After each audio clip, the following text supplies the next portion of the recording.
So people that I was working with, they would say that there's, something about, my touch that is needed.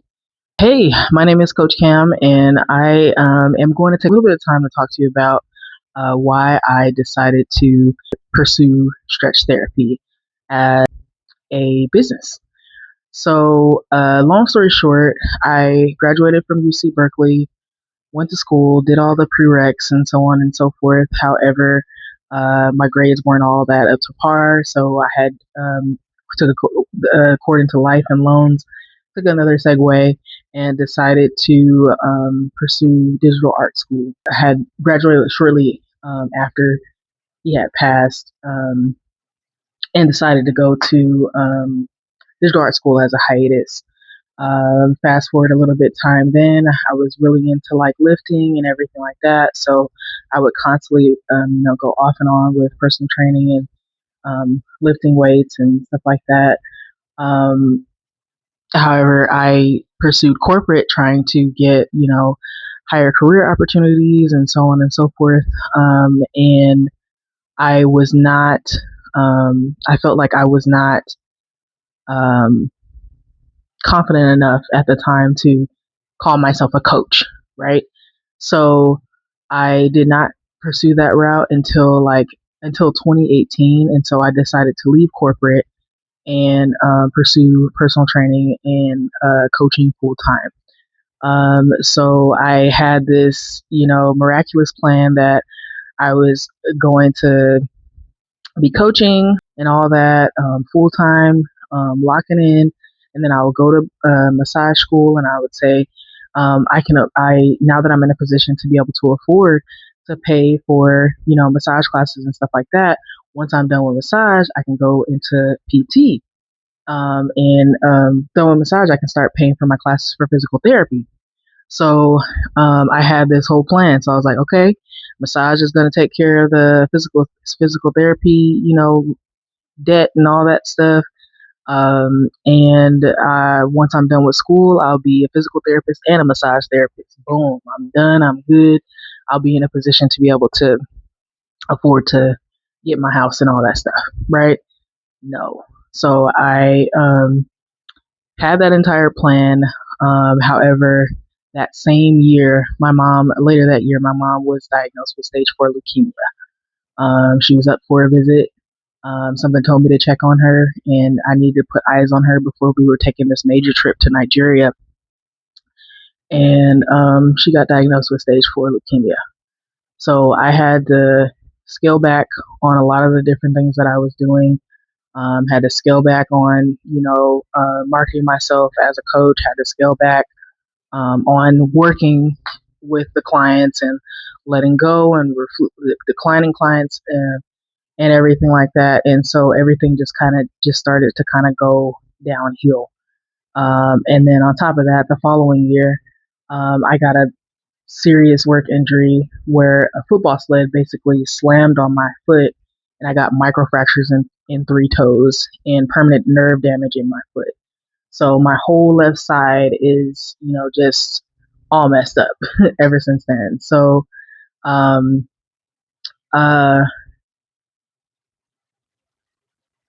and with the loss of, you know, um, my mom, I just felt like I had no identity. I had no, I felt like my identity was like kind of stripped away from me, because who am I with this person no longer being in my life that I can't speak to, that I can't talk to? Like, yes, I already went through a serious loss at 23. Um,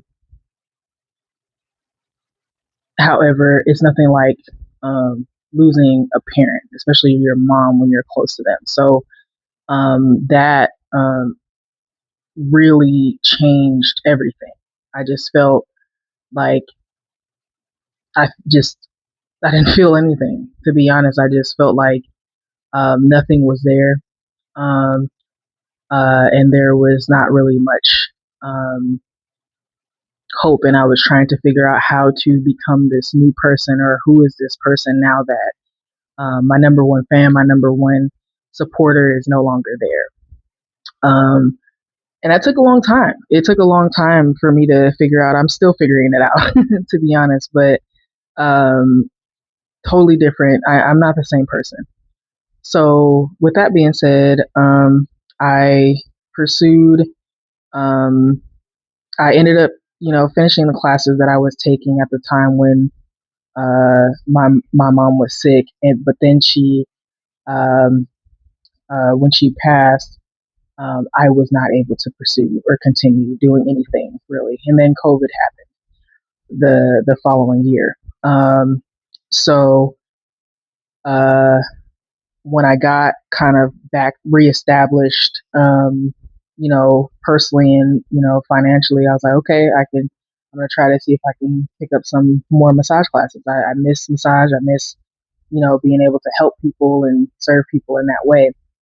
And long story short, I couldn't afford. It was too expensive. I couldn't afford to dish out that much money again. I wasn't sure if my classes would be able to transfer. So I kept coming across this guy on Instagram. I call him Mr. Ben, but his name is Ben the Baptist, and he owns the Stretch Loft in the DMV area. And I kept seeing his things, and then I think I had signed up for a workshop randomly, and then I kept getting random text messages. I was like, "What is this?" And so I, when you sign up for a whole bunch of stuff you don't know, um, and finally like looked at a couple of workshops, and I was like, "Oh, this is interesting."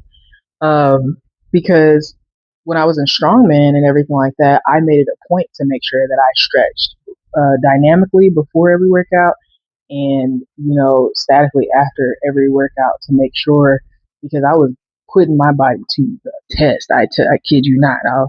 I'll show you some videos later, but I was putting my body to the test. So I had to make sure that my recovery regimen was just as good as my training regimen, if not better. So I saw value in it. And um, when I got this injury, I stopped doing everything. I stopped everything from lifting. I literally dropped everything. I had no interest in anything in the beginning stages of my mom's uh, transition. And it took me a few years to be able to even like just attempt to pursue something. Um, but I just didn't feel, uh, I didn't feel, I didn't feel like it was enough. I still don't feel like that is all that I want to do. However, it feels like a um, kind of a key to a door that could open so many other different opportunities. And I would like to attempt to, I want to, I aim to pursue that. And so, with me dealing with the injuries, um, with me knowing how important it is to be limber and tension free, to somebody who is experiencing all different types of tension, I saw the value. And so I went ahead and made the choice to make the sacrifice to invest in this. Excuse me, it's not it wasn't, it was a fraction of the price of massage school, and much less time. And so it's like I'm a fast learner. I know how the body works. I know this and that and this. I just need somebody to coach me or show me how to do it professionally. Because yeah, you can watch these things online and stuff like that, but it was nothing like going in person and getting the physical, um, you know, uh, teachings and um, feedback. Um, and so that, I guess that's for me being an athlete and being a visual learner and you know kinetic learner, I guess. So yeah, so um, that was another thing. Just seeing how beneficial it was, and there was something that happened. I think what locked me in most was when my stretch buddy Justin, shout out to you, Justin. My stretch buddy Justin had did the hamstring stretch, and when he was dropping it out of the motion, I felt my knee popping.